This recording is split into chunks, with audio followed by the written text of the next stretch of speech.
એકમ 27 સૌથી લાંબુ ડગલું. 3 મિત્રો સસલું, હાથી અને હરણ બગીચામાં સાથે રમતા હતા. હરણે કહ્યું, ચાલો આપણે જોઈએ પથ્થરનો પુલ પહેલા કોણ પસાર કરશે. સસલાએ કહ્યું, હા, તેમાં મજા આવશે. હાથીએ કહ્યું, પરંતુ તમે બંને તો ઝડપી દોડો છો અને હું તો ધીમે ચાલું છું. હું જાણું છું કે તમારા બંનેમાંથી એક પહેલા પુલ પસાર કરશે. મારે રમત રમવી નથી. સસલાએ કહ્યું, ચિંતા ન કરો. ચાલો આપણે નિયમ બનાવીએ. આપણે દોડીશું નહીં, આપણે ચાલીશું. તેમજ એક સરખી સંખ્યામાં ડગલાં ભરવાના. ગમે તેટલા લાંબા ડગલાં ભરી શકાય. તેમણે રમત શરૂ કરી.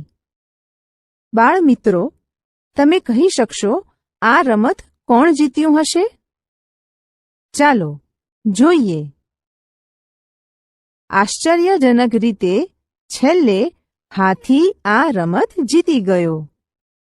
તમે કહી શકશો હાથી કેમ જીત્યો? હા, હાથીના ડગલાં હરણ અને સસલા કરતાં વધુ લાંબા પડતા હતા. તેથી તે બંનેની સરખામણીમાં વધુ અંતર કાપી શકતો હતો. તેથી સૌથી મોટા ડગલાં કોણ ભરે છે? હરણ, સસલું અને હાથીમાં સૌથી મોટા ડગલાં હાથી ભરે છે. મહાવરો.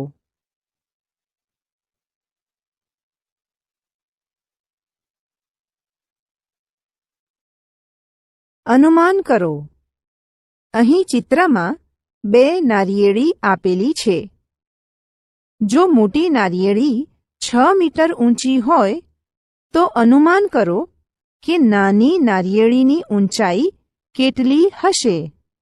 ચિત્રમાં જોતા જણાય છે કે નાની નારિયેળીની ઊંચાઈ મોટી નારિયેળી કરતાં લગભગ અડધી છે. એટલે આપણે અનુમાનથી કહી શકીએ કે નાની નારિયેળીની ઊંચાઈ 6 મીટર કરતાં અડધી એટલે કે 3 મીટર હશે.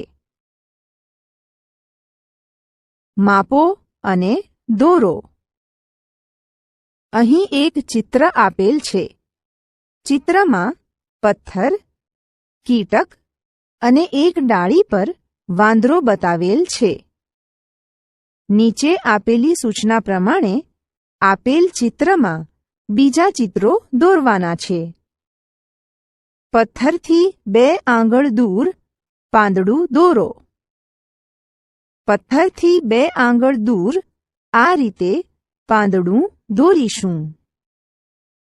વાંદરાથી 5 દિવાસળી દૂર કેળું દોરો.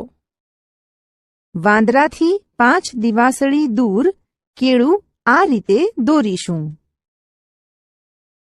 પથ્થરથી 7 આંગળ દૂર પતંગ દોરો. પથ્થરથી 7 આંગળ દૂર આ રીતે પતંગ દોરીશું. પતંગથી 3 દિવાસળી દૂર વાદળ દોરો. પતંગથી 3 દિવાસળી દૂર આ રીતે વાદળ દોરીશું. કેળાથી 4 આંગળ દૂર પક્ષી દોરો. કેળાથી 4 આંગળ દૂર આ રીતે પક્ષી દોરીશું.